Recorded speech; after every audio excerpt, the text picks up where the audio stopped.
बच्चों सेशन में हम लोग एक्सपोनेंशियल और लॉगरिथमिक फंक्शन के बारे में पढ़ेंगे, घातांकी और लघुगणकीय फलन जो होते हैं। तो उसमें देखिए अगर कोई फंक्शन इस तरह से डिफाइंड है, ये y is equals to f n x is equals to x to the power n, जहाँ पे x की value x is greater than 1 and n must be positive. तो इसमें 1 से बड़ा लेने पर जैसे n की वैल्यू 1 रखी है तो F x is equals to x. इसी तरह से अगर हम n की वैल्यू 2 रखेंगे f2x, क्योंकि हमारा function f n x defined f2x का मतलब क्या हो गया, f x is equals to x square. इसी तरह से f3x का क्या मतलब हो गया, एक्स क्यूब, मतलब जो नंबर यहाँ नीचे है सफिक्स ये इस नीचे की तरफ है वही यहाँ पे x की पावर में बन जाएगा। तो अगर हम ये कौन से फंक्शन है, ये सारे बहुपद या इनको हम कहते हैं पॉलिनोमियल फंक्शन कहते हैं। इसके बारे में हम लोग पहले ही पढ़ चुके हैं पॉलिनोमियल फंक्शन के बारे में। तो अगर हम इसका ग्राफ बनाएंगे, देखिए बच्चों इसका ग्राफ, जिसमें सबसे पहला मैंने क्या बोला था, F x is equals to ये F one X is equals to X, F x is equals to X, ठीक है। ये वाला सबसे पहला था बच्चों, देखिए ये F one X is equals to X. तो F x is equals to X वाला जो ग्राफ था, ये जो है देखिए ये ऐसे जाएगा, ये स्ट्रेट लाइन है 45 डिग्री पे। तो इसका जो स्लोप है, क्योंकि इसके कोऑर्डिनेट्स होंगे 1 1 2 2 3 3 एंड सो ऑन, तो ये ऐसी हमें एक ऐसी लाइन मिलेगी। ये है n की स्मॉलेस्ट वैल्यू। अब उसके बाद हमारा जो फंक्शन अभी जो मैंने ये बताया, ये हमें लेना है f n x is equals to x to the power n।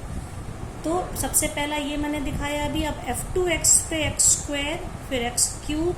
तो आप इस ग्राफ में देखिए जैसे जैसे n की वैल्यू बढ़ती जा रही है, y is equals to x square का जो हमको ग्राफ मिलेगा वो कर्व मिलेगा इस तरह से। F y is equals to x में तो एक स्ट्रेट लाइन मिली ये। इसके बाद हमें ये जो y is equals to x square, अब ये स्ट्रेट लाइन नहीं मिलेगी, इसकी हम x की डिफरेंट वैल्यूज के लिए y की डिफरेंट वैल्यू लेके अगर एक ग्राफ प्लॉट करेंगे तो हमें एक इस तरह का कर्व मिलेगा। इसी तरह से y is equals to x cube के लिए हम x की वैल्यू लेंगे, जैसे x की वैल्यू 1 ली तो y की वैल्यू भी 1 मिली। फिर x की वैल्यू अगर हमने 2 ली तो y की वैल्यू क्या मिलेगी 8, 3 लेंगे तो 27। तो हमें इस तरह के कोऑर्डिनेट्स मिलेंगे 1 1, फिर इसके बाद 2 8 3 27 एंड सो ऑन। तो ये जो graph y is equals to x cube का ग्राफ है, ये ऐसे मिलेगा। एक्स स्क्वायर का ग्राफ ये था, एक्स क्यूब का ग्राफ ये था, इसीलिए इसी तरह y is equals to x to the power 4 का ग्राफ ये। तो हम जैसे जैसे n की वैल्यू बढ़ाते जाएंगे हम देखेंगे जो ग्राफ है इसका स्लोप है ये ऐसे बढ़ता जाएगा, ठीक है। ये देखिए स्लोप बढ़ रहा है ना, tan थीटा, मतलब कि ये वाला जो एंगल है ये वैल्यू बढ़ती जा रही है। तो इसका ये मतलब है पॉलिनोमियल फंक्शन में y is equals to x to the power n में जैसे जैसे n की वैल्यू बढ़ती जाएगी इसका स्लोप भी बढ़ता जाएगा और जो कर्व के फॉर्म में लाइन मिलेगी। अब इसके बाद हम एक ऐसा फंक्शन डिफाइन कर सकते हैं जिसमें हम y is equals to f x को 10 टू द पावर x इस तरह से अगर हम डिफाइन करें, ठीक है।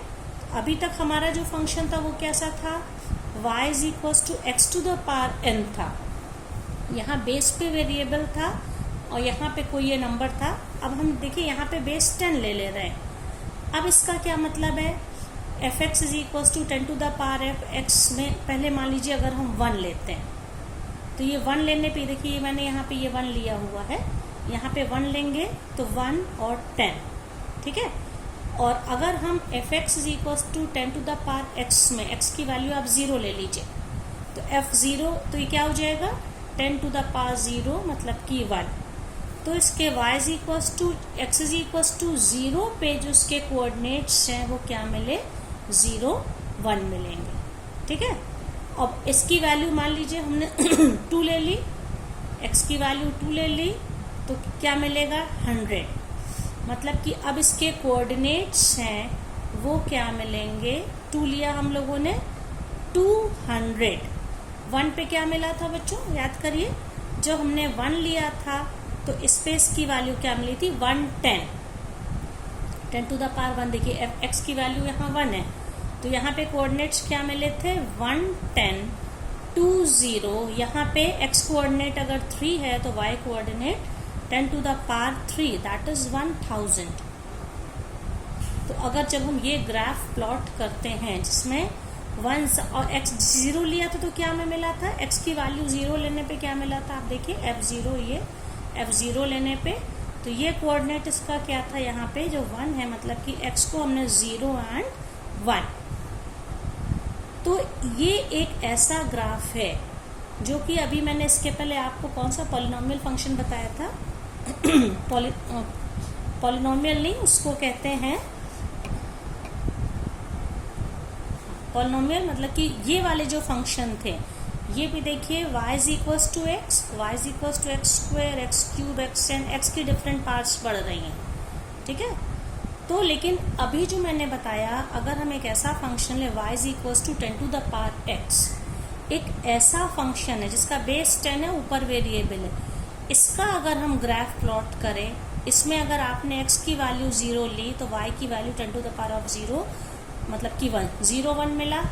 फिर इसके बाद अभी जैसे मैंने आपको सॉल्व करके दिखाया था, x की वैल्यू जब हम 2 लेंगे तो y की वैल्यू 100 मिलेगी, 10 स्क्वायर, x की वैल्यू 3 लेंगे तो y की वैल्यू 1000। तो इस ग्राफ का स्लोप ये पॉलिनोमियल फंक्शन के कंपैरिजन में और तेजी से ऊपर बढ़ता है। जैसे आप देख रहे हैं इसका स्लोप इस तरह से स्लोप बढ़ रहा है, तो पॉलिनोमियल फंक्शन के कंपैरिजन में एक ऐसा फंक्शन होता है जिसका ग्राफ उससे भी ज़्यादा तेजी से बढ़ता है, और इसी को हम क्या कहते हैं, एक्सपोनेंशियल फंक्शन कहते हैं। तो एक्सपोनेंशियल फंक्शन को हम किस तरह से यहाँ पे डिफाइन कर सकते हैं, आप देखिए, अगर कोई ऐसा फंक्शन है हमारा, ये है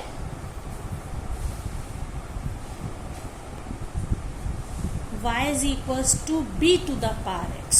यहाँ पे देखिए x जो fx हमारा जो फंक्शन है, यहाँ पे इसका जो बेस है, एक तो एक कंडीशन क्या है, ये यहाँ पे ये b must be greater than 1 होना चाहिए। y is equals to bx को हम एक्सपोनेंशियल फंक्शन या चर घातांकी फलन कहते हैं।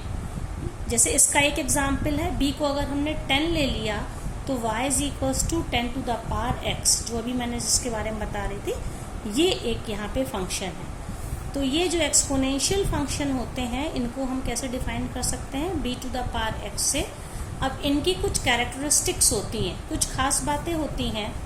तो एक तो इसमें हम इनका जो प्रांत, मतलब कि इसको हम क्या कहते हैं, डोमेन, डोमेन में x की हम कोई भी रियल वैल्यू यहाँ पे ले सकते हैं, x की कोई भी रियल वैल्यू होगी, और मतलब कि y to the power bx में x हम कोई भी रियल वैल्यू लेंगे तो b टू द पावर जो x है वो उसका रेंज है, y की वैल्यू उसकी रेंज है।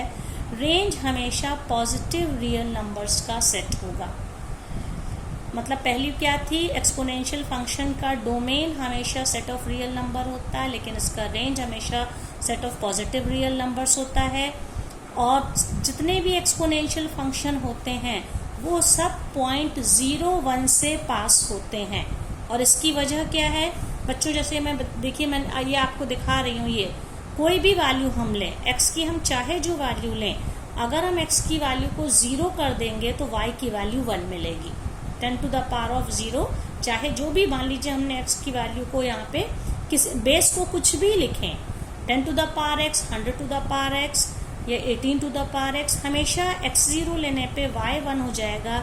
तो सारे एक्सपोनेंशियल फंक्शन हमेशा 0 1, ये 0 1 पॉइंट है, x coordinate 0 and y coordinate is 1, 0 1 से ये पास होते हैं, ये इनकी कैरेक्टरिस्टिक है। और ये एक इंक्रीजिंग फंक्शन है। इंक्रीजिंग फंक्शन का क्या मतलब होता है कि जैसे जैसे हम लेफ्ट से राइट मूव करेंगे, ग्राफ हमेशा ऊपर की ओर बढ़ेगा, ठीक है। अब इसके बाद यहाँ पे क्योंकि x set of real number से नेगेटिव अगर हम साइड जाते हैं इसमें, तो नेगेटिव वैल्यू जैसे जैसे बढ़ती जाएगी तो ये value it is very close to 0। देखिए नेगेटिव साइड में जाने पे ये जो फंक्शन है, ये मतलब y कोऑर्डिनेट इसका देखिए आप कम होता जा रहा है, ठीक है, कभी भी एक्स एक्सिस से मिलेगा नहीं, but it is very close to zero. Negative side में जीरो ऐसे ये इधर होगा, it will approach towards zero. Negative side में एक्स की वैल्यू बढ़ती जा रही, रेंज ऐसे होता जा रहा, और पॉजिटिव साइड में एक्स की वैल्यू बढ़ने पे इसकी रेंज या वाई बहुत तेजी से ऊपर बढ़ता है। तो ये हम लोगों का जो यहाँ पे जो बेस 10 वाले जितने भी एक्सपोनेंशियल फंक्शन होते हैं उनको हम साधारण चरघातांकी फलन या कॉमन एक्सपोनेंशियल फंक्शन कहते हैं। हम लोगों ने एक इसमें 11th क्लास में ये था, जो शायद एक सीरीज एक तरह की थी, जो कि बाद में अलग से दी हुई थी। ये सीरीज थी बच्चों, देखिए आप, ये SN1 plus 1 upon factorial 1 plus 1 upon 2 factorial 1 upon 2 factorial पर 1 अपॉन 3 फैक्टोरियल, इस तरह से करते करते थी। तो अगर हम इसको इवेल्युएट करें तो हम देखेंगे कि इसकी वैल्यू हमेशा 2 से 3 के बीच में रहती है। तो ये जो सम है इसको हम एक नंबर e से डिनोट करते हैं, स्मॉल e, और e की वैल्यू, क्योंकि ये e जो है हमेशा 2 से 3 के बीच में होता है, तो इस तरह से हम एक और फंक्शन ऐसा डिफाइन कर सकते हैं, y is equals to ex। e मैंने बता ही दिया क्या है, e always lie between 2 and 3। तो y is equals to ex, ये जो एक्सपोनेंशियल फंक्शन होता है इसको हम क्या कहते हैं, नेचुरल प्राकृतिक चरघातांकी फलन या नेचुरल एक्सपोनेंशियल फंक्शन कहते हैं। हम लोग इसका, क्योंकि ये मैं इसलिए बता रही हूँ बच्चों क्योंकि इसका डिफरेंशिएशन अभी हम लोग को देखना है कि क्या होता है।